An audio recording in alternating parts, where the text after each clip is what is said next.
वासुदेवाय। ओम नमो भगवते वासुदेवाय। ओम नमो भगवते वासुदेवाय।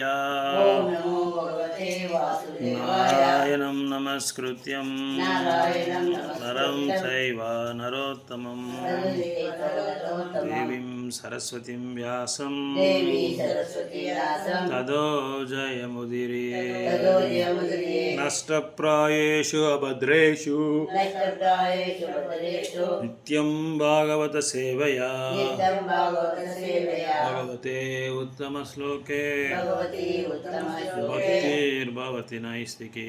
भक्तिर्भवति नैष्टिकी। मूकं करोति वाचालां मूकं करोति वाचालां पङ्गुं लङ्घयते गिरिं पङ्गुं लङ्घयते गिरिं। यत्कृपातं वन्दे वन्दे श्रीगुरुं दीनतारिणं श्रीगुरुदेव परमानन्दमाधव परमानंद माधव श्रीचैतन्य ईश्वरा श्री चैतन्य ईश्वरा कृष्णाय वासुदेवाय कृष्णाय वासुदेवाय देवकीनन्दनाय च देवकी नंदनाय नन्दगोपकुमाराय गोपालकुमाराय गोविन्दाय नमो नमः।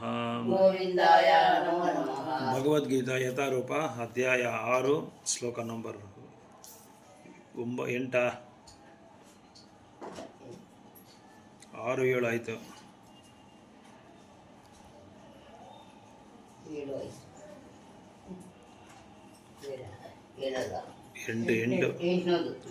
ಜ್ಞಾನ ವಿಜ್ಞಾನ ತೃಪ್ತಾತ್ಮ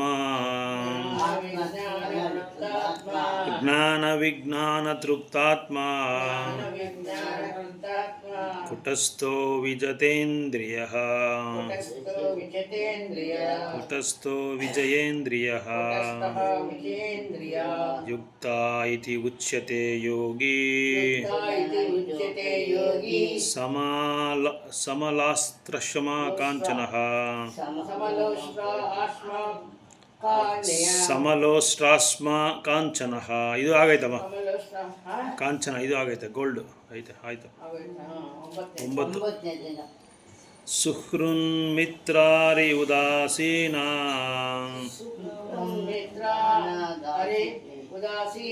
ಸುಹೃನ್ಮಿತ್ರಾರಿ ಉದಾಸೀನ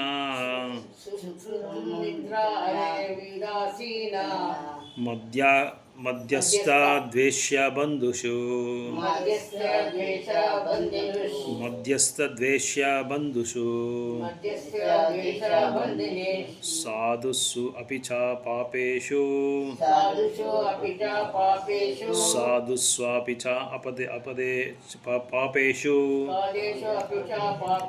ಸಾಧುಸ್ವಾಪಿ ಚ ಪಾಪೇಷು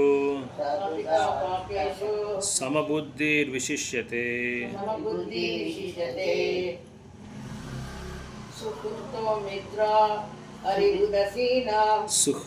ಸುಹೃನ್ಮಿತ್ರಾರಿ ಉದಾಸೀನ ಮಧ್ಯಸ್ಥ ದ್ವೇಷ್ಯ ಬಂಧುಷು ಸಾಧುಷು ವಾಪಿ ಚ ಪಾಪೇಷು ಸಮಬುದ್ಧಿರ್ವಿಶಿಷ್ಯತೆ. ಸುಹೃತ್ ಹಿತೇಶಿ ಮಿತ್ರ ವಾತ್ಸಲ್ಯಯುತ ಹರಿ ಶತ್ರು ಉದಾಸೀನ ವಿರೋಧಿಗಳ ನಡುವೆ ಆಲಿಪ್ತ ಮಧ್ಯಸ್ಥ ವಿರೋಧಿಗಳ ನಡುವೆ ಮಧ್ಯವರ್ತಿ ದ್ವೇಷ ಅಸೂಯಪರರು ಬಂಧುಗಳು ಮತ್ತು ಹಿತೇಶಿಗಳಲ್ಲಿ ಸಾಧೇಶು ಧರ್ಮಶ್ರದ್ಧೆಯುಳ್ಳವರಲ್ಲಿ ಹಾಗೆಯೇ ಮತ್ತು ಪಾಪೇಶು ಪಾಪಿಗಳಲ್ಲಿ ಸಮಬುದ್ಧಿಯುಳ್ಳವನು ವಿಶಿಷ್ಟತೆ ಬಹು ಪ್ರಗತಿಶೀಲವನಾಗಿರುತ್ತಾನೆ. ಅನುವಾದ ಭಾವಾರ್ಥ ಕೊಟ್ಟರು. ಪ್ರಯಾಣಿಕ ಹಿತೈಷಿಗಳು further advanced when he regards honest relations, affectionate ಮಧ್ಯವರ್ತಿಗಳು neutral mediators, ಬಂಧುಗಳು ಶತ್ರುಗಳು ಪುಣ್ಯವಂತರು ಮತ್ತು ಪಾಪಿಗಳು ಎಲ್ಲರನ್ನೂ ಸಮಭಾವನೆಯಿಂದ ಮನುಷ್ಯನು ಕಾಣಬಲ್ಲದಾಗಿದ್ದ ಆತನನ್ನು ಇನ್ನೂ ಮುಂದುವರಿಯುವನೆಂದು ಪರಿಗಣಿಸುತ್ತಾರೆ.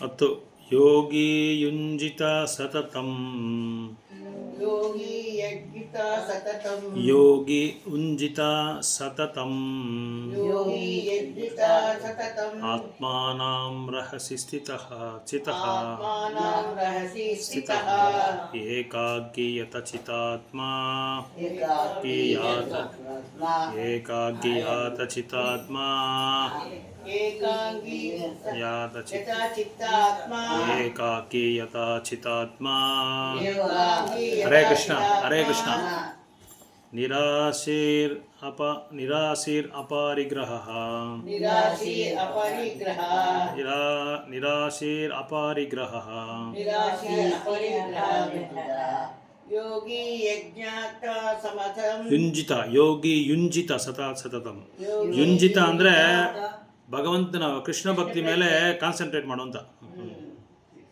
ಯೋಗಿ ಯುಂಜಿತ ಸತತಂ ಯೋಗಿ ಉಂಜಿತ ಸತತಂ ಯೋಗಿ ಯುಂಜಿತ ಸತತಂ ಆತ್ಮಾನಾಂ ರಹಸಿ ಸ್ಥಿತಃ ಆತ್ಮಾನರಸಿ ಸ್ಥಿತಃ ಏಕಾಂಗೀಯುತ ಚಿತ್ತಾತ್ಮಾ ಏಕಾಗ್ಯಯತ ಚಿತಾತ್ಮಾ ನಿರಾಶಿ ಅಪರಿಗ್ರಹ ನಿರಾಶೀರ್ ಪರಿಗ್ರಹ ಅಪರಿಗ್ರಹ ಅಪರಿಗ್ರಹ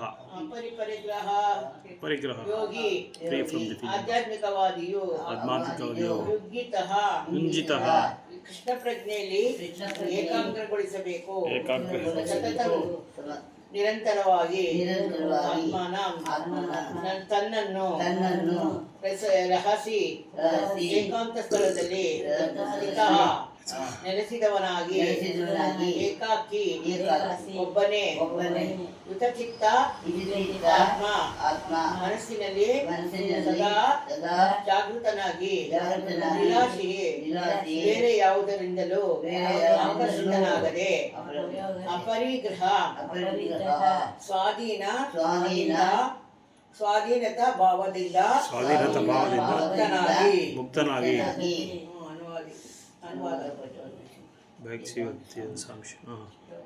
ಯೋಗಿಯು ತನ್ನ ದೇಹ ಮನಸ್ಸು ಆತ್ಮ ಪರಮ ಪ್ರಭುವಿನ ಸಂಬಂಧದಲ್ಲಿ ಸದಾ ತೊಡಗಿಸಬೇಕು. ಆತನನ್ನು ಏಕಾಂತಿಯಲ್ಲಿ ವಾಸ ಮಾಡಬೇಕು ಮತ್ತು ಯಾವಾಗಲೂ ಎತ್ತರಿಯಿಂದ ತನ್ನ ಮನಸ್ಸನ್ನು ನಿಯಂತ್ರಣದಲ್ಲಿ ಇಟ್ಟುಕೊಳ್ಳಬೇಕು. ಆತನನ್ನು ಬಯಕೆಗಳಿಂದ ಮತ್ತು ಸ್ವಾಧೀನದಿಂದ ಭಾವದಿಂದ ಮುಕ್ತರಾಗಿರಬೇಕು. ಭಾವಾರ್ಥ ಬ್ರಹ್ಮನ್ ಪರಮಾತ್ಮ ಮತ್ತು ದೈವತ ಪರಮಪುರುಷ ಎಂದು ಬೇರೆ ಬೇರೆ ಪ್ರಮಾಣಗಳಿಗೆ ಕೃಷ್ಣ ಸಾಕ್ಷಾತ್ಕಾರವಾಗುತ್ತದೆ. ಸಂಗ್ರಹವಾಗಿ ಹೇಳುವುದಾದರೆ ಕೃಷ್ಣ ಪ್ರಜ್ಞೆ ಎಂದರೆ ಸದಾ ಭಗವಂತನ ಅಲೌಕಿಕ ಪ್ರೇಮಪೂರ್ವಕ ಸೇವೆಯಲ್ಲಿ ನಿರತನಾಗಿರುವುದು. ಆದರೆ ನಿರಾಕಾರ ಬ್ರಹ್ಮನಲ್ಲಿ ಅಥವಾ ಸ್ಥಳೀಕೃತ ಪರಮಾತ್ಮನಲ್ಲಿ ಆಸಕ್ತಿ ಇರುವವರು ಸಹ ಭಾಗಶಃ ಕೃಷ್ಣ ಪ್ರಜ್ಞೆ ಇರುವವರೇ. ಏಕೆಂದರೆ ನಿರಾಕಾರ ಬ್ರಹ್ಮವು ಕೃಷ್ಣನ ಆಧ್ಯಾತ್ಮಿಕ ಕಿರಣ ಮತ್ತು ಪರಮಾತ್ಮನ ಕೃಷ್ಣನ ಸರ್ವಾಂತರ್ಯಾಮಿಯಾದ ಅಂಶಿಕ ವಿಸ್ತರಣ. ಹೀಗೆ ನಿರಾಕಾರವಾದಿಯು ಮತ್ತು ಜ್ಞಾನಯೋಗಿಯು ಪರೋಪಕ್ಷವಾಗಿ ಕೃಷ್ಣ ಪ್ರಜ್ಞೆ ಇರುವವರೇ. ನೇರವಾಗಿ ಕೃಷ್ಣ ಪ್ರಜ್ಞೆ ಇರುವ ಮನುಷ್ಯನ ಅತ್ಯುನ್ನತ ಆಧ್ಯಾತ್ಮಿಕವಾದಿ.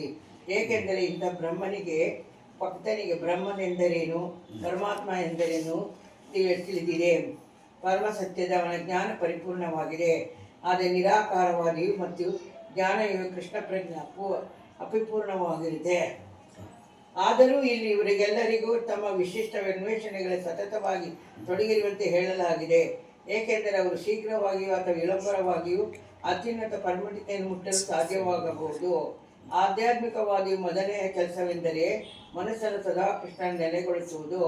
ಮನುಷ್ಯನು ನಿರಂತರವಾಗಿ ಕೃಷ್ಣನನ್ನು ಕುರಿತು ಯೋಚಿಸಬೇಕು. ಅವನನ್ನು ಒಂದು ಕ್ಷಣವೂ ಮರೆಯಬಾರದು.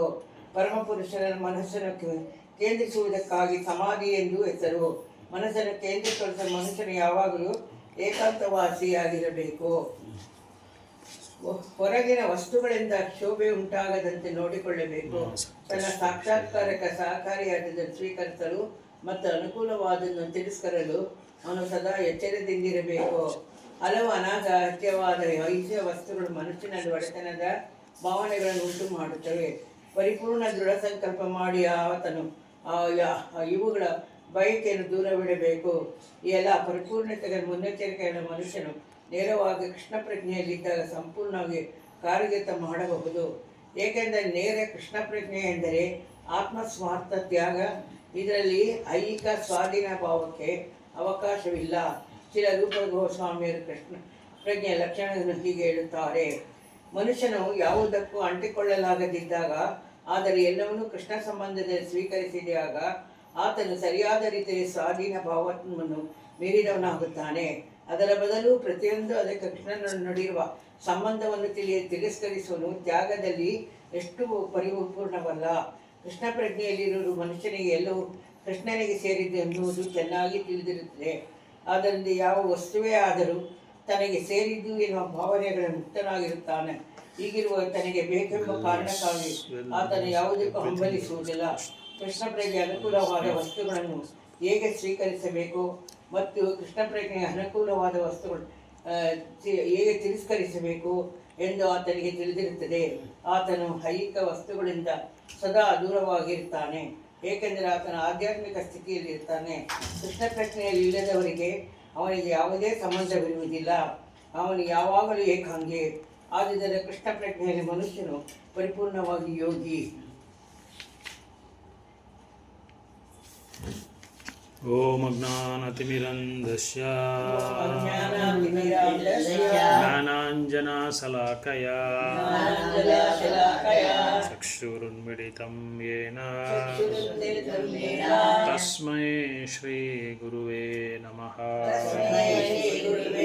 ಶ್ರೀ ಚೈತನ್ಯ ಮನೋಭೀಷ್ಟಂ ಸ್ಥಾಪಿತಂ ಯೇನ ಭೂತಲೇ ಸ್ವಯಂ ರೂಪ ಕದಾ ಮಹ್ಯಂ ದದಾತಿ ಸ್ವಪದಾಂತಿಕಂ. ವಾಂಛಾಕಲ್ಪತರುಭ್ಯಶ್ಚ ಕೃಪಾ ಸಿಂಧುಭ್ಯ ಏವ ಚ ಪತಿತಾನಾಂ ಪಾವನೇಭ್ಯೋ ವೈಷ್ಣವೇಭ್ಯೋ ನಮೋ ನಮಃ. ಜೈ ಶ್ರೀ ಕೃಷ್ಣ ಚೈತನ್ಯ ಪ್ರಭು ನಿತ್ಯಾನಂದ ಶ್ರೀ ಅದ್ವೈತ ಗದಾಧರ ಶ್ರೀವಾಸಾದಿ ಗೌರ ಭಕ್ತ ವೃಂದ. ಹರೇ ಕೃಷ್ಣ ಕೃಷ್ಣ ಕೃಷ್ಣ ಹರೇ ಹರೇ ರಾಮ ಹರೇ ರಾಮ ಹರೇ ಕೃಷ್ಣ ಕೃಷ್ಣ ಕೃಷ್ಣ ಹರೇ ರಾಮ ರಾಮ ಹರೇ ಕೃಷ್ಣ ಕೃಷ್ಣ ಕೃಷ್ಣ ಹರೇ ಹರೇ ರಾಮ ರಾಮ ಹರೇ. ಸೊ ಈ ಒಂದು ಅಧ್ಯಾಯ ಬರೀ ಯೋಗಿ ಬಗ್ಗೆ ಹೇಳ್ತಾರೆ. ಉತ್ತಮವಾದ ಯೋಗಿ ಯಾರು, ಯಾವ ಥರ ಧ್ಯಾನ ಮಾಡಬೇಕು, ಯೋಗಿ ಯಾವ ಥರ ಕೃಷ್ಣ ಚೈತನ್ಯನ ಬಳಸ್ಕೋಬೇಕು, ಭಗವಂತನ ಭಕ್ತಿ ಸೇವೆಯಲ್ಲಿ ನಾವು ಯಾವ ಥರ ಇದು ಯುಕ್ತ ವೈರಾಗ್ಯ ಯುಕ್ತ ಮಾಡ್ಕೊಬೇಕು, ಭಗವಂತನಿಗೆ ಸಂಬಂಧಪಟ್ಟಿದ್ದ ಒಂದು ವ್ಯವಹಾರಗಳಲ್ಲಿ ಮಾತ್ರ ನಾವು ತಲೆ ಇಡಬೇಕು, ಬೇರೆದಲ್ಲಿ ತಲೆ ಇಡಬಾರ್ದು ಅಂತ ಇಲ್ಲಿ ಹೇಳ್ತಾ ಇದ್ದಾರೆ.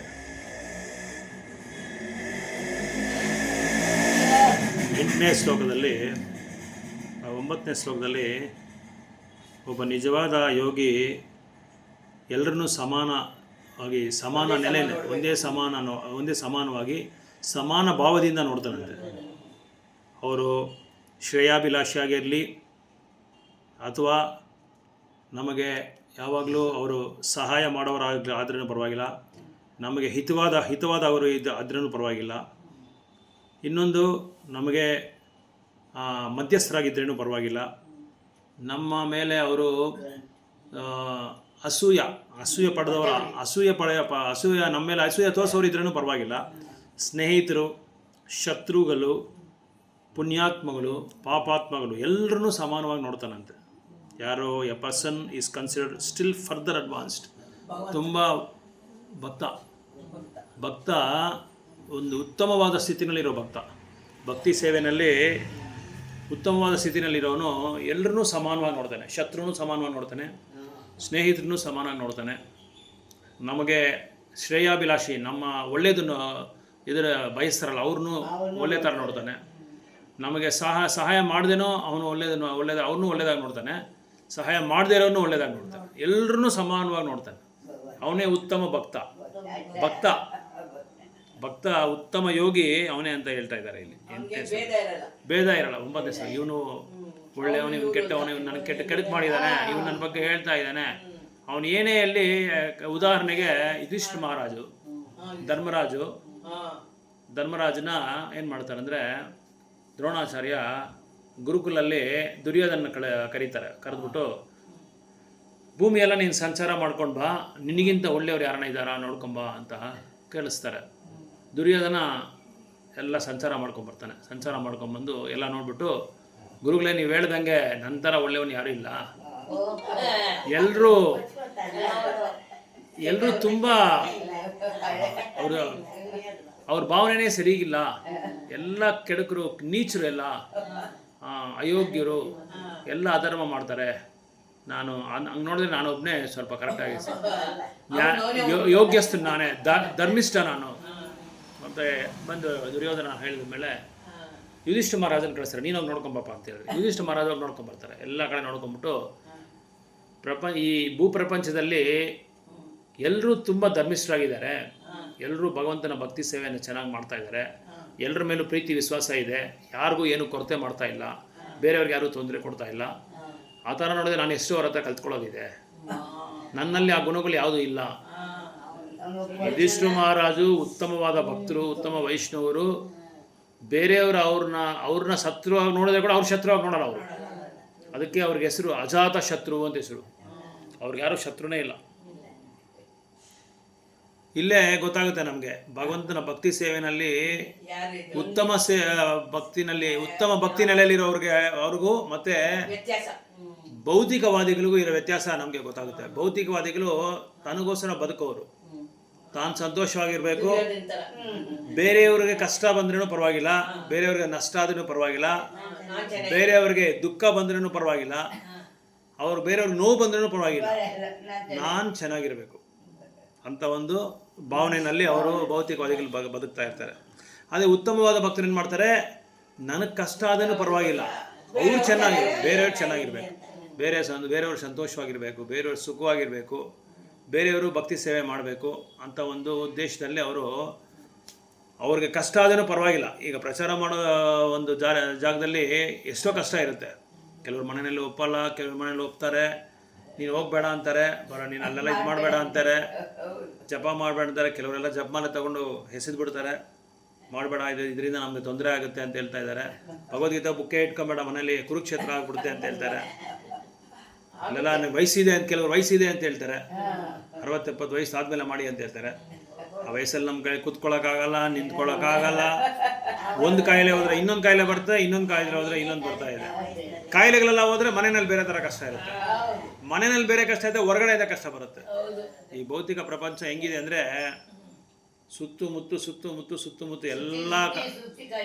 ಸುತ್ತಮುತ್ತ ಎಲ್ಲ ಕಡೆನೂ ದುಃಖನೇ, ಎಲ್ಲ ಕಡೆನೇ ದುಃಖಾಲಯಂ ಅಂತ ಹೆಸರು ಇದಕ್ಕೆ, ಎಲ್ಲ ಕಡೆ. ಅದಕ್ಕೆ ನಾವೇನು ಮಾಡಬೇಕು, ಪಂಚಭಕ್ತಿಗಳನ್ನ ನಾವು ಇದು ಮಾಡ್ಕೊಬೇಕು, ಆಚರಣೆ ಮಾಡ್ಕೊಬೇಕು. ಪಂಚಭಕ್ತಿ ಅಂದರೆ ಮೊದಲನೇದು ಬಂದು ಭಕ್ತರ ಸತ್ಸಂಗ ಮಾಡಬೇಕು, ಶ್ರವಣಂ ಕೀರ್ತನ ಮಾಡಬೇಕು. ಎರಡನೇದು ಜಪ ಮಾಡಬೇಕು. ಮೂರನೇದು ವಿಗ್ರಹಾರಾಧನೆ ಮಾಡಬೇಕು. ನಾಲ್ಕನೇದು ಭಾಗವತ ಶಾಸ್ತ್ರಗಳನ್ನ ಓದಬೇಕು, ಭಗವದ್ಗೀತಾ ಅಂತ ಶಾಸ್ತ್ರಗಳನ್ನ ಓದಬೇಕು. ಐದನೇದು ಧಾಮ ಸೇವೆ ಮಾಡಬೇಕು.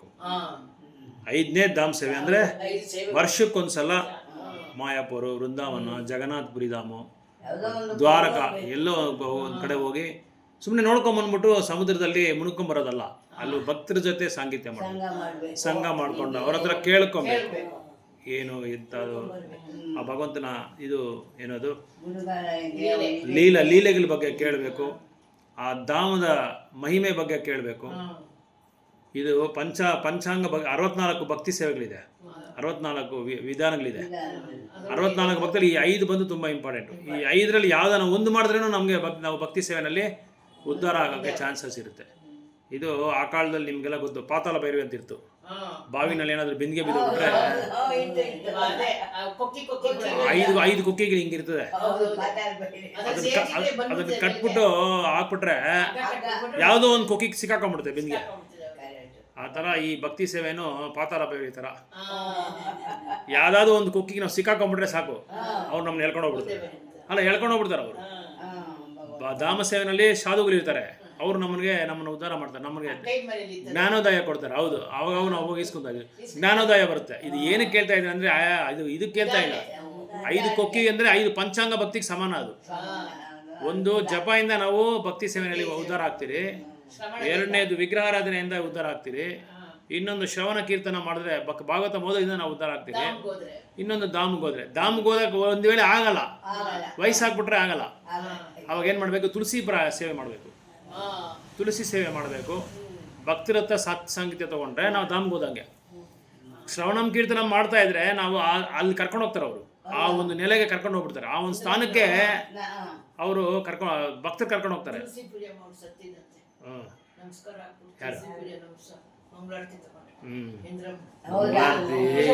ಮಂಗಳಾರತಿ ಬಂದು ದೇವ್ರದಲ್ಲ ಮಾಡಿದ, ಅವ್ರ ಯಜಮಾನ್ರದ್ದು ತಿಥಿ, ದೇವ್ರಿಗೆ ಮಾಡಬೇಕು, ದೇವ್ರಿಗೆ ಮಾಡಬೇಕು. ಪತಿಗೋಸ್ಕರ ಪ್ರಾರ್ಥನೆ ಮಾಡಬೇಕು.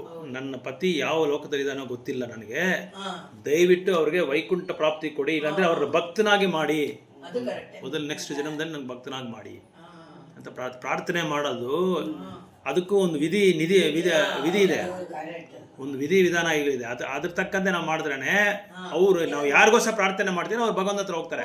ನಾವು ಎಲ್ಲಿ ಯಾವ ಲೋಕದಲ್ಲಿ ಹೋದೇನೋ ಕಷ್ಟ ಇದೆ, ದುಃಖ ಇದೆ, ಎಲ್ಲಿ ಸುಖ ಶಾಂತಿಯಾಗಿ ಇರಬೇಕು ಅಂದ್ರೆ ಅಲ್ಲಿ ಮಾತ್ರನೇ. ಅದಕ್ಕೆ ವೈಕುಂಠ ಅಂತ ಹೆಸರು. ಏನಕ್ಕೆ ಅಂದ್ರೆ ವೈಕುಂಠ ಅಂದ್ರೆ ನೋ ಆಂಗ್ಸೈಟಿ, ಅಲ್ಲಿ ಯಾವ ತರ ದುಃಖ ಇಲ್ಲ.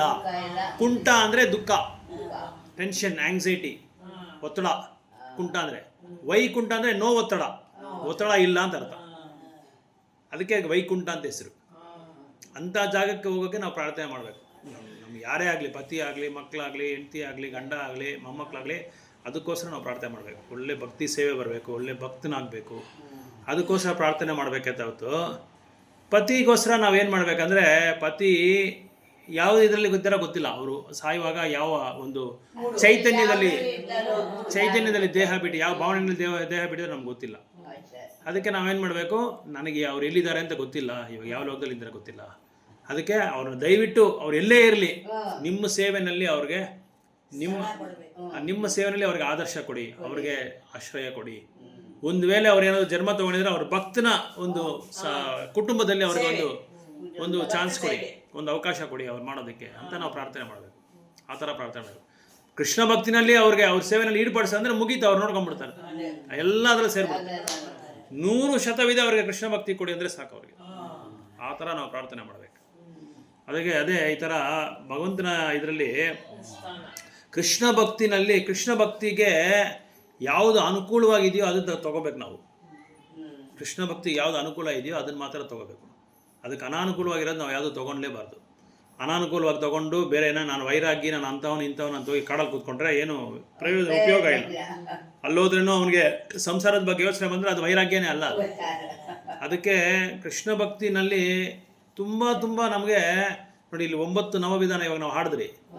ಏನೋ ಶ್ರವಣ ಕೀರ್ತನ ಸ್ಮರಣ ವಂದನ, 9 ಸೇವೆಗಳಿದೆ.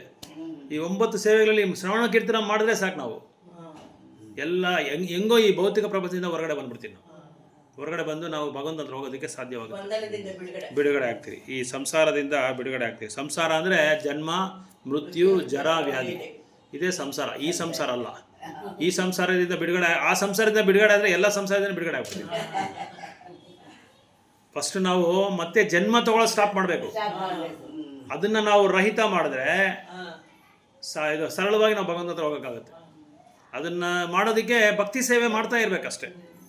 ಭಕ್ತಿ ಸೇವೆ ಮಾಡ್ತಾ ಇದ್ರೆ ನಾವು ಇದು ಏನೋ ಈ ದಟ್ಟನ್ನು ದಾಟ್ಬಿಡ್ಬೋದು. ದಡನ ಏನೋ ದಡ ಅಲ್ಲ, ಸಮುದ್ರದಲ್ಲಿ ಇರ್ತಾರ ದಡ.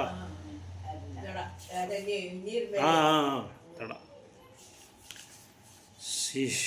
ಇಲ್ಲಿ ಅದೇ ಹೇಳ್ತಾರೆ, transcendence should always engage is body mind self relationship with the supreme. ಈ should live alone in secluded place and should always carefully control his mind. He should not be free from the desires. He should be free from the desires and feelings of possessiveness. ಇನ್ನೊಂದು ಒಂದು ಉತ್ತಮವಾದ ಆಧ್ಯಾತ್ಮಿಕವಾದಿ ಉತ್ತಮವಾದ ಒಂದು ದಿವ್ಯಜ್ಞಾನ ಪಡೆದಿರೋನು, ನಂದು ಇದೆಲ್ಲ ನನಗೆ ಸಂಬಂಧಪಟ್ಟಿದ್ದು, ನಾನೇ ಇದಕ್ಕೆ ಒಡೆಯ, ಪೊಸೆಸಿವ್ನೆಸ್, ನಾನು ಇದೆಲ್ಲ ಇದು ಪಡೆದಿದ್ದೀನಿ, ಇಷ್ಟೊಂದು ಪಡೆದಿದ್ದೀನಿ, ಭೌತಿಕ ಪ್ರಪಂಚದಲ್ಲಿ ಇಷ್ಟು ಸಂಪಾದಿಸಿದ್ದೀನಿ ನಾನು ಅಂಥದ್ರಿಂದ ಅವನು ಬಿಡುಗಡೆ ಆಗಬೇಕು, ಫ್ರೀ ಆಗಬೇಕು. ಅದಾದಮೇಲೆ ದೇಹ, ಮನಸ್ಸು, ನಮ್ಮ ಇಂದ್ರಿಯಗಳು ಎಲ್ಲನೂ ಅಂಬರೀಷ್ ಮಹಾರಾಜ್ ಥರ ನಾವೇನು ಮಾಡಬೇಕು, ಭಗವಂತನ ಸೇವೆಯಲ್ಲಿ ನಾವು ಯುಕ್ತ ಮಾಡ್ಕೊಬೇಕು. ಅವರ ಸೇವೆಯಲ್ಲಿ ನಾವು ಈಡ್ಪಡಿಸ್ಕೋಬೇಕು. ಸೊ ಒಂದು ವೇಳೆ ನಮಗೆ ಭಕ್ತಿ ಸೇವೆ ಮಾಡೋದಕ್ಕೆ ಏನಾದರೂ ತೊಂದರೆ ಇದ್ದರೆ ಆ ಜಾಗದಲ್ಲಿ ನಾವು ಇರಬಾರ್ದು. ಆ ಮಾತಾಜಿ ನಾನು ಹೇಳಿದ, ಅವರು ಅವ್ರ ಮನೆಯಲ್ಲಿ ಜಪ ಮಾಡೋಕ್ಕೆ ಬಿಟ್ಟಿಲ್ಲ ಅವನ್ನ. ಅವ್ರು 3-4 ಕಡೆ ಇದ್ದು ಬಂದಿರೋದು. ಅವರ ರಿಲೇಷನ್ ಮನೇಲಿ ರಿಲೇಷನ್ ಮನೇಲಿ ಅವ್ರು ಇದ್ದರು. ಅವ್ರ ಸಂಬಂಧಿಕ ಮನೇಲಿ ಯಾರ ಮನೇಲೋ ಇದ್ದರು, ಅವ್ರ ತಮ್ಮನ ಮನೇಲೋ ಯಾರ ಮನೇಲೋ ಇದ್ದರು, ಅವ್ರ ಬೀಗರ ತಮ್ಮನ ಮನೇಲಿ ಇದ್ದರು. ಅಲ್ಲಿ ಜಪ ಮಾಡೋಕ್ಕೆ ಬಿಡ್ತಾ ಇಲ್ಲ ಅವನ್ನ. ಅವ್ರೇನು ಮಾಡ್ತಾಯಿದ್ರು, ಅಲ್ಲೊಂದು ದೇವಸ್ಥಾನ ಇದೆ, ವೇಣುಗೋಪಾಲ ಸ್ವಾಮಿ ದೇವಸ್ಥಾನ ಮೂಕನಪಳ್ಳಿಯಲ್ಲಿ, ಅಲ್ಲಿದ್ದರು. ಅವಾಗ ಅಲ್ಲೋಗಿ ಕೂತ್ಕೊಂಡು ಜಪ ಮಾಡ್ತಾಯಿದ್ರು, ಯಾರಿಗೂ ಕಾಣ್ದಿರಂಗೆ. ಇದು ಗರ್ಭಗುಡಿ ಐತಲ್ಲ, ಗರ್ಭಗುಡಿ ಹಿಂದ್ಗಡೆ ಮಳೆ ಬಿದ್ದರೆ ಅಲ್ಲೆಲ್ಲ ಸೋರ್ತದೆ, ಅಲ್ಲಿ ಕೂತ್ಕೊಂಡು ಜಪ ಮಾಡ್ತಾಯಿದ್ರು. ಅಲ್ಲಿದ್ರೆ ಯಾರು ಬರಲ್ಲ ಅಂತ ಹೇಳ್ಬಿಟ್ಟು ಅಲ್ಲಿ ಕೂತ್ಕೊಂಡು ಬಿಡಲ್ಲ ಅಂತ ಜಪ ಮಾಡೋಕ್ಕೆ ಅಲ್ಲಿ ಕೆಲಸ ಮಾಡ್ತಾಯಿದ್ರು ಅವರು. ಅಂಥ ಜಾಗದಲ್ಲಿ ಕೂತ್ಕೊಂಡು ಜಪ ಮಾಡ್ತಾಯಿದ್ರು ಅವರು. ಯಾವಾಗಲೂ ಹೇಳ್ತಾರೆ ಅವರು, ಅಲ್ಲಿ ಕೂತ್ಕೊಂಡು ಜಪ. ಆಮೇಲೆ ಇನ್ನೊಬ್ಬರು ಭಕ್ತರು ಇದ್ರು, ಅವ್ರ ಮನೆಗೆ ಹೊರಟೋಗ್ಬಿಡ್ತಾಯಿದ್ರು ಜಪ ಮಾಡೋಕ್ಕೆ. ಯಾಕಂದರೆ ಎಲ್ಲಿ ಸೌಕರ್ಯವಾಗಿದೆಯೋ, ಎಲ್ಲಿ ನಮಗೆ ಸಾಧಕವಾಗಿದೆಯೋ ಕೃಷ್ಣ ಭಕ್ತಿ, ಅಂಥ ಸ್ಥಳದಲ್ಲಿ ಅಂಥವ್ರ ಜೊತೆನೇ ನಾವು ಸೇರಬೇಕು. ಇಲ್ಲಾಂದರೆ ನಾವು ಭಕ್ತಿ ಸೇವೆ ಮಾಡೋಕ್ಕಲ್ಲ. ಅನವಶ್ಯವಾಗಿ ನಾವು ಯಾವುದೇ ಒಂದು ಭಗವಂತನಿಗೆ ಸಂಬಂಧ ಇಲ್ದಿರೋ ಒಂದು ಪದ್ಧತಿಗಳನ್ನ ನಾವು ಮಾಡೋಕ್ಕೆ ಹೋಗ್ಬಾರ್ದು, ಅಭ್ಯಾಸ ಮಾಡ್ಕೋಬಾರ್ದು. ಅಂಥ ವ್ಯಕ್ತಿಗಳ ಜೊತೆ ಸೇರಲೂಬಾರ್ದು, ಅಂಥ ವ್ಯವಹಾರಗಳು ನಾವು ಮಾಡಲೂಬಾರ್ದು ಅಂತ ಇಲ್ಲಿ ರೂಪ ಗೋಸ್ವಾಮಿ ಹೇಳ್ತಾ ಇದ್ದಾರೆ. ಅನಾಸಕ್ತ ವಿಷಯ, ಅದಕ್ಕೆ ಹೆಸರು ಅನಾಸಕ್ತ ವಿಷಯ. ಅನಾಸಕ್ತಸ್ಯ ವಿಷಯ ಯಥಾರ್ಹಂ ಉಪಯುಂಜತಃ ನಿರ್ಬಂಧೆ ಕೃಷ್ಣ ಸಂಬಂಧೆ. ಕೃಷ್ಣನಿಗೆ ಸಂಬಂಧಪಟ್ಟಿದ್ದ ವಿಷಯಗಳನ್ನ ಮಾತ್ರ ತಗೋಬೇಕು, ಕೃಷ್ಣನಿಗೆ ಸಂಬಂಧಪಟ್ಟಿದ್ದ ಸೇವೆಗಳು ಮಾತ್ರ ಮಾಡಬೇಕು, ಬೇರೆ ಮಾಡಬಾರ್ದು. ಯುಕ್ತಂ ವೈರಾಗ್ಯ ಮುಚ್ಚತೆ, ಅದು ನಿಜವಾದ ವೈರಾಗ್ಯ ಅಂತ ಹೇಳ್ತಾರೆ. ನಿಜವಾದ ವೈರಾಗ್ಯ ಬರಬೇಕಾದ್ರೆ ಹೋಗಿ ಕಾಡಲ್ಲಿ ಕೂತ್ಕೊಳ್ಳೋ ಅವಶ್ಯಕತೆನೇ ಇಲ್ಲ, ಕಾವಿ ಬಟ್ಟೆ ಹಾಕೊಳ್ಳೋ ಅವಶ್ಯಕತೆ ಇಲ್ಲ, ಕಮಂಡಲ ಇಟ್ಕೊಳ್ಳೋ ಅವಶ್ಯಕತೆ ಇಲ್ಲ, ದಂಡ ಇಟ್ಕೊಳ್ಳೋ ಅವಶ್ಯಕತೆ ಇಲ್ಲ. ಆದರೆ ಆ ಕೃಷ್ಣನಿಗೆ ಸಂಬಂಧಪಟ್ಟಿದ್ದು ಯಾವುದೇ ಒಂದು ವಿಷಯ ಆದರೆ ನಾವು ಸನ್ಯಾಸಿ ಆಗ್ಬಿಡ್ತೀವಿ, ಅಂದರೆ ಉತ್ತಮವಾದ ಸ್ಥಿತಿಗೆ ಹೊಟ್ಟೋಗ್ತೀವಿ ನಾವು. ಅದೇ ಇಲ್ಲಿ ಹೇಳ್ತಾರೆ, nevertheless all these are instructed here with to be constantly engaged in the particular pursuits so that they may come to the highest perfection sooner or later. ಈ ಥರ ಮಾಡ್ತಾ ಇದ್ರೆ ಭಕ್ತಿ ಸೇವೆನಲ್ಲಿ ನಾವು ನಮ್ಮ ಮನಸ್ಸನ್ನ, ನಮ್ಮ ಶರೀರನ, ನಮ್ಮ ದೇಹನ ಎಲ್ಲ ಭಗವಂತನ ಸೇವೆಯಲ್ಲಿ ಈಡುಪಡಿಸ್ತಾ ಇದ್ರೆ ಏನಾಗುತ್ತೆ, ಒಂದು ಒಳ್ಳೆಯ ದಿನ ನಾವೇನಾಗ್ತೀರಿ, ಭಗವಂತನ ತಗೋಗೋದಕ್ಕೆ ನಮಗೆ ತುಂಬ ಸರಳವಾಗುತ್ತೆ ಅಂತ ಹೇಳ್ತಾ ಇದ್ದಾರೆ. So Krishna is realised in different degrees. ಅದು ಹೇಳ್ತಾ ಇದ್ದಾರೆ, 3 ಆಧ್ಯಾತ್ಮಿಕವಾದಿಗಳು ಇರ್ತಾರೆ. ಭಗವಂತ ಬಂದು ಪ್ರಕಾಶ ಅಂತ ಹೇಳೋದು, ಬೆಳಕು. ಭಗವಂತಗೆ ಇದು ಇಲ್ಲ, ರೂಪ ಇಲ್ಲ, ಬರೀ ಬೆಳಕು ಭಗವಂತ ಅಂತ ಹೇಳೋದು. ಇನ್ನು ಕೆಲವರು ಭಗವಂತ ಇಲ್ಲಿ ಹೃದಯದಲ್ಲಿ ಇದ್ದಾನೆ, ನಾನು ಭಗವಂತ ಎಲ್ಲ ಒಂದೇ ಅಂತ ಹೇಳೋರು. 2ನೇವರು ಪರಮಾತ್ಮ ರಿಯಲೈಸೇಷನ್, ಪರಮಾತ್ಮನ ಮೇಲೆ ಧ್ಯಾನ ಮಾಡೋದವರು, ಎಲ್ಲ ಒಂದೇ, ನಾನು ಒಂದೇ ಅಂತ. 3ನೇವ್ರು ಬಂದು ಭಗವಂತ ಇದ್ದಾನೆ, ಭಗವಂತನಿಗೆ ರೂಪ ಇದೆ, ಭಗವಂತನಿಗೆ ಒಂದು ಸೆಪ್ರೇಟ್ ಒಂದು ಲೋಕನೇ ಇದೆ ಅವ್ರಿಗೆ ಅಂತ, ವ್ಯಕ್ತಿತ್ವವಾಗಿ ಒಂದು ಲೋಕ ಇದೆ ಅವ್ರಿಗೆ. ವೈಕುಂಠದಲ್ಲಿ ಗೋಲೋಕ ವೃಂದಾನ ಅಂತ ಒಂದು ಲೋಕ ಇದೆ, ಆ ಗೋಲೋಕದಲ್ಲಿ ಭಗವಂತ ಇದ್ದಾನೆ. ಗೋಲೋಕ ನಿಜಧಾಮಿನಿ ಬ್ರಹ್ಮ ಸಮೇತ ಹೇಳ್ತಾರೆ. ದೇವಿ ಲೋಕಕ್ಕೆ ಅತೀತವಾದದ್ದು ಮಹೇಶ್ ಲೋಕ, ಮಹೇಶ್ವರ ಅಂದರೆ ಶಿವನ ಲೋಕಕ್ಕೆ ಅತೀತವಾಗಿರೋದು ವೈಕುಂಠ. ವೈಕುಂಠದಲ್ಲಿ ಉತ್ತಮವಾದ ಲೋಕ ಭಗವಂತನ ಲೋಕ, ಗೋಲೋಕ ವೃಂದಾವನ. ಅಲ್ಲಿಂದ ಬಂದಿರೋದು ಇದು, ಈ ಭಗವಂತನ ನಾಮನೂ ಅಲ್ಲಿಂದ ಬಂದಿರೋದು, ಭಗವಂತನೂ ಅಲ್ಲಿಂದ ಬಂದಿರೋದು ಅಂತ ಹೇಳ್ತಾ ಇದ್ದಾರೆ. ಸೊ ಅದು ನಿಜವಾದ ಆ ಲೋಕಕ್ಕೆ ನಾವು ಹೋಗ್ಬೇಕಾದ್ರೆ ಈ ಕಲಿಯುಗದಲ್ಲಿ ಭಗವಂತನ ನಾಮ ಒಂದೇ, ನಾಮಕ್ಕಿಂತ ಅತೀತವಾದ ಏನಿಲ್ಲ. ನಾಮಸ್ಮರಣೆ ಮತ್ತು ಶಾಸ್ತ್ರಸ್ಮರಣೆ, ಶಾಸ್ತ್ರಗಳನ್ನ ಓದ್ತಾ ಇರಬೇಕು, ಭಾಗವತ ಮತ್ತು ಶಾಸ್ತ್ರಗಳನ್ನ ಓದ್ತಾ ಇರಬೇಕು.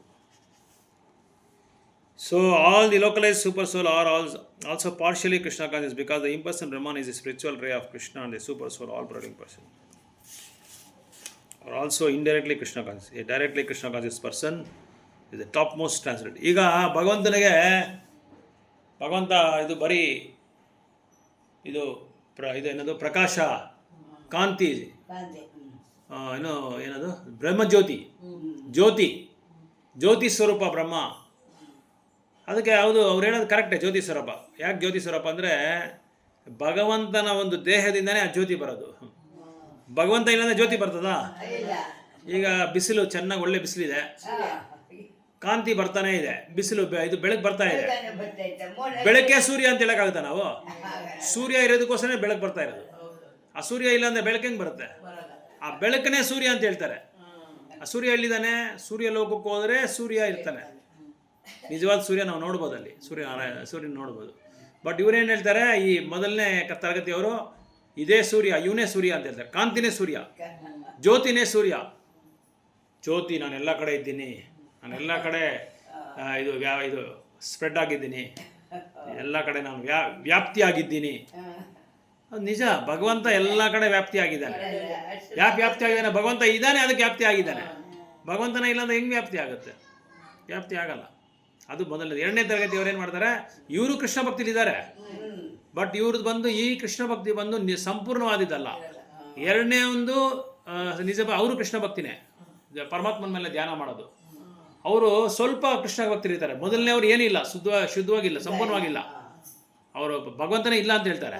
ಎರಡನೇವ್ರು ಬಂದು ನಾನು ಸ್ವಲ್ಪ ಒಂದು 30% ಭಗವಂತನ ಮೇಲೆ ಒಂದು ಇದೆ, ನಂಬಿಕೆ ಇದೆ ಅವ್ರಿಗೆ. ಭಗವಂತ ಇದ್ದಾನೆ ಅಂತ ಇದು ಗೊತ್ತು, ಧ್ಯಾನ ಮಾಡ್ತಾ ಇದ್ದಾರೆ ಭಗವಂತ. ಬಟ್ ಮೂರನೇ ಒಂದು ಭಗವಂತ ನಿಜವಾಗಿ ಇದ್ದಾನೆ, ಭಗವಂತ ಬಗ್ಗೆ ರೂಪ ಇದೆ. ಅವ್ರು ಯಾರು? ಸಚ್ಚಿದಾನಂದ ಸ್ವರೂಪ, ಸಚ್ಚಿದಾನಂದ ವಿಗ್ರಹ ಕೃಷ್ಣ. ಸತ್ ಅಂದರೆ ಶಾಶ್ವತವಾದವರು, ಚಿತ್ ಅಂದರೆ ಸಂಪೂರ್ಣ ಜ್ಞಾನ ಇರೋರು, ಆನಂದ ಅಂದರೆ ಸಂಪೂರ್ಣ ಸಂತೋಷವಾಗಿ ಯಾವಾಗಲೂ ಆನಂದವಾಗಿರ್ತಾರೆ ಅವರು. ಭಗವಂತನಿಗೆ ಯಾವ ಸೇವೆನೂ ಮಾಡಲ್ಲ ಭಗವಂತ. ಕೃಷ್ಣ ಬಂದು ಗೋಲೋಕ ವೃಂದಾವನದಲ್ಲಿ ಆರಾಮಾಗಿ ಭಗವಂತನ ಲೀಲೆ ಮಾಡ್ಕೊಂಡಿರ್ತಾರೆ. ಅವ್ರ ಶಕ್ತಿಗಳು ಎಲ್ಲ ಕಡೆ ಲೀಲೆ ಮಾಡ್ತಾ ಇರುತ್ತೆ. ಅವರ ವಿಸ್ತರಣೆ ಮಾಡ್ಕೊತಾರಲ್ಲ, ಅವರ ಅಂಶ ಕಲಾ, ಏತೇ ಚಂಸ ಕಲಾ ಪುಂಸ.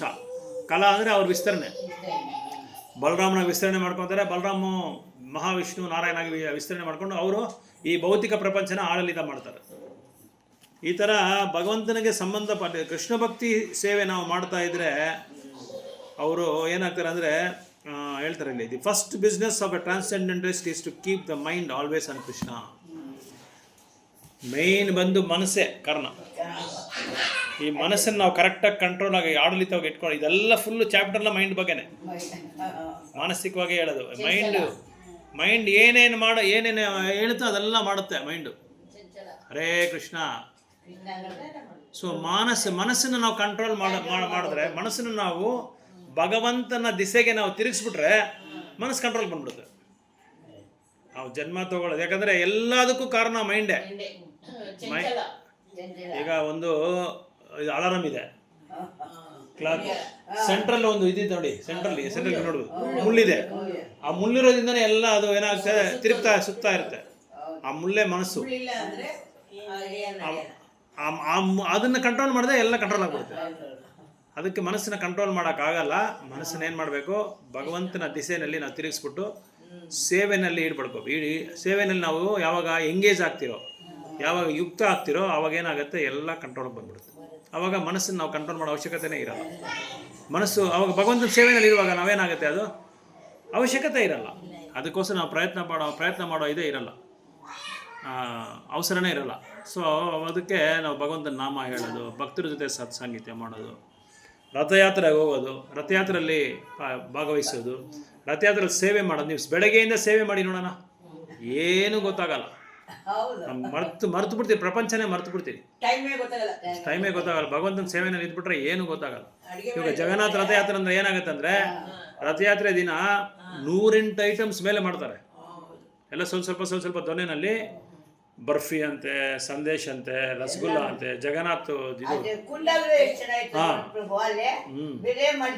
ಮಡಕೆ 7 ಮಡಕೆ ಇಡ್ತಾರೆ.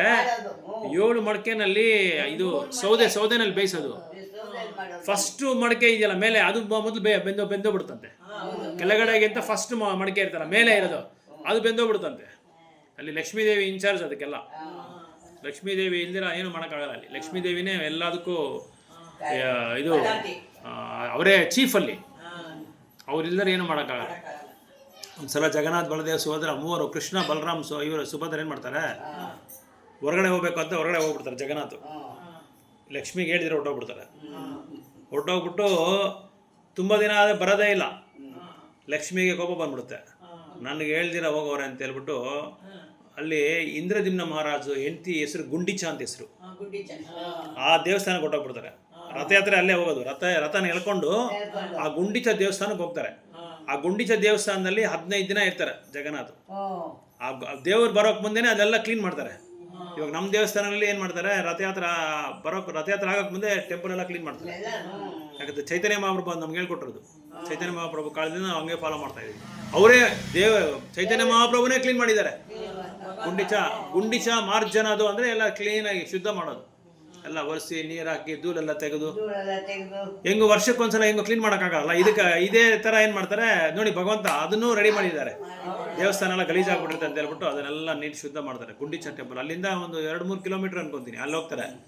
ಅಲ್ಲಿ ಹೋಗುವಾಗ ಏನಾಗುತ್ತೆ, ಗುಂಡಿಚ ಟೆಂಪಲಲ್ಲಿ ಜಗನ್ನಾಥ್ ಬಲದೇವ್ ಸುಭದ್ರನ ಕರ್ಕೊಂಡು ಹೋದ್ರೆ ಅದು ಕ್ಲೀನ್ ಮಾಡ್ತಾರೆ. ಇವ್ರು ಅಲ್ಲಿ ಹೊರಟೋಗ್ಬಿಡ್ತಾರೆ. ಲಕ್ಷ್ಮಿ ನೋಡ್ತಾರೆ ಬರಲಿಲ್ಲ. ಕೊನೆಗೆ ಏನು ಮಾಡ್ತಾರೆ, ಸೀದಾ ಹೋಗ್ಬಿಡ್ತಾರೆ ಗುಂಡಿಚ ಟೆಂಪಲ್ ಹತ್ರ. ಹೋಗ್ಬಿಟ್ಟು ಬಾಗಿಲು ತೆಗೆದ್ರೆ ಲಕ್ಷ್ಮಿಗೆ ಬಾಗಿಲು ಹಾಕ್ಬಿಡ್ತಾರೆ. ತೆಗಿಯಲ್ಲ. ಕೋಪ ಬಂದ್ಬಿಡ್ತಾರೆ ಲಕ್ಷ್ಮಿಗೆ. ಕೋಪ ಬಂದು ರಥನೇ ಹೊಡೆದಾಕ್ಬಿಡ್ತಾರೆ. ಲಕ್ಷ್ಮಿ ಬಾ ನೀನು ಮಾಡ್ತೀನಿ, ಬಾ ನನ್ನ ದೇವಸ್ಥಾನಕ್ಕೆ ಬಾ, ಜಗನ್ನಾಥ್ಪುರಿಗೆ ಬರ್ತೀಯಲ್ಲ ಬಾ ಮಾಡ್ತೀನಿ ಅಂತ ಹೇಳ್ಬಿಟ್ಟು ಹೊರಟೋಗ್ಬಿಡ್ತಾರೆ ಲಕ್ಷ್ಮಿ ಹೊರಟೋಗ್ಬಿಟ್ರೆ ಆಮೇಲೆ ಜಗನ್ನಾಥ್ ಗೊತ್ತಾಗ್ಬಿಡುತ್ತೆ. ಓ ಅಮ್ಮ ಅವರು ತುಂಬ ಕೋಪವಾಗಿದ್ದಾರೆ, ಹೆಂಗೋ ಶಾಂತ ಮಾಡಬೇಕು ಅಂತ ಹೇಳ್ಬಿಟ್ಟು ಮೆತ್ತಗೆ ಹೋಗಿ, ಅಮ್ಮ ದೇವಿ ಎಲ್ಲಿದ್ಯಾ ಏನಿದ್ಯಾ ಅಂತ ಕೇಳಿದ್ರೆ ಹತ್ರ ಬರಬೇಡ ನಿನ್ಗೆ ಬಾಕ್ಲಾಕ್ಬಿಡ್ತಾರೆ, ಡೋರ್ ಹಾಕ್ಬಿಡ್ತಾರೆ. ಆಮೇಲೆ ಕೋಪ ಜಾಸ್ತಿ. ನಾನು ನಿಮ್ಮ ಇದಕ್ಕೆ ಬರ್ತಾ ಇದ್ದೀನಿ, ಗುಂಡಿಚ ಟೆಂಪಲ್ ಬರ್ತಾ ಇದ್ದೀನಿ, ನನಗೆ ನೀನು ಬಾಗ್ಲು ಹಾಕ್ಸ್ತೀಯ, ನೀನು ಎಷ್ಟು ಧೈರ್ಯ ಇರ್ಬೋದು ನಿನಗೆ ಅಂತ ಹೇಳ್ಬಿಟ್ಟು ಕೋಪ ಮಾಡ್ಕೊಂಬಿಟ್ಟಿದ್ದಾರೆ. ಲೀಲೆ. ಸರಿ, ಜಗನ್ನಾಥ ಏನೇನೋ ಮಾಡಿ ಏನೋ ಅವ್ರಿಗೆ ಒಳ್ಳೆ ಮಾತುಗಳೆಲ್ಲ ಹೇಳ್ಬಿಟ್ಟು ಅವಾಗ ರಸಗುಲ್ಲ, ಸಂದೇಶು ಎಲ್ಲ ಸ್ವೀಟ್ಸು ಲಕ್ಷ್ಮೀದೇವಿ ಕೊಟ್ಬಿಟ್ಟು, ಇನ್ಮೇಲೆ ನಾನು ಮಾಡಿದ ತಪ್ಪಾಗೋಯ್ತು, ದಯವಿಟ್ಟು ನಾನು ಕ್ಷಮಿಸಮ್ಮ, ಇನ್ಮೇಲೆ ಹೋಗಿ ನಿನ್ನ ಪರ್ಮಿಷನ್ ನಾನು ಅನುಮತಿ ಇಲ್ಲದೆ ನಾನು ಹೋಗಲ್ಲ ಅಂತೇಳ್ಬಿಟ್ಟು ಅವ್ರು ನೈಸ್ ಮಾಡಿ, ಅದಕ್ಕೆ ಏನೋ ಒಂದು ಲೀಲಾ ಹೆಸರು ಏನೋ ತುಂಬ ಚೆನ್ನಾಗಿದೆ ಅದು ಹೆಸರು. ಆಮೇಲೆ ಬಾಗಿಲು ತೆಗೆದುಬಿಟ್ಟು ಲಕ್ಷ್ಮೀದೇವಿ ಶಾಂತ ಆದಮೇಲೆ ಹೊರಗಡೆ ಕರ್ಕೊಂಡು ಹೋಗ್ತಾರೆ. ಇಂಥ ಲೀಲೆಗಳು ನಾವು ಕೇಳ್ತಾ ಇದ್ರೆ ನಮಗೆ ಭಗವಂತನ ಸೇವೆನಲ್ಲಿ ನಾವು ಆಳವಾಗಿ ಆಳವಾಗಿ ನಮಗೆ ನಾವೇ ಮರ್ತೋಗ್ಬಿಡ್ತೀವಿ. ಮನಸ್ಸು ಬರೋದು, ಬೇರೆದ್ರ ಬಗ್ಗೆ ಸ್ಮರಣೆ ಮಾಡೋ ಅವಶ್ಯಕತೆನೇ ಇರೋದು. ಈ ಥರ ಭಗವಂತನ ಸೇವೆಯಲ್ಲಿ ನಾವು ಸ್ಮರಣೆ ಮಾಡ್ಕೊಂಡಿದ್ರೆ, ಸೊ ಈ ಥರ ಜಗನ್ನಾಥ ಲೀಲೆಗಳು, ಗೋವಿಂದನ ಲೀಲೆಗಳು, ಇದರ ಲೀಲೆಗಳೆಲ್ಲ ಕೇಳ್ತಾ ಏನಾಗುತ್ತೆ, ನಾವು ನಮಗಿರೋ ದುಃಖ, ನಮಗಿರೋ ಕಷ್ಟ ಸುಖ ಎಲ್ಲ ಮರೆತು ಬಿಡ್ತೀವಿ. ಹರೇ ಕೃಷ್ಣ.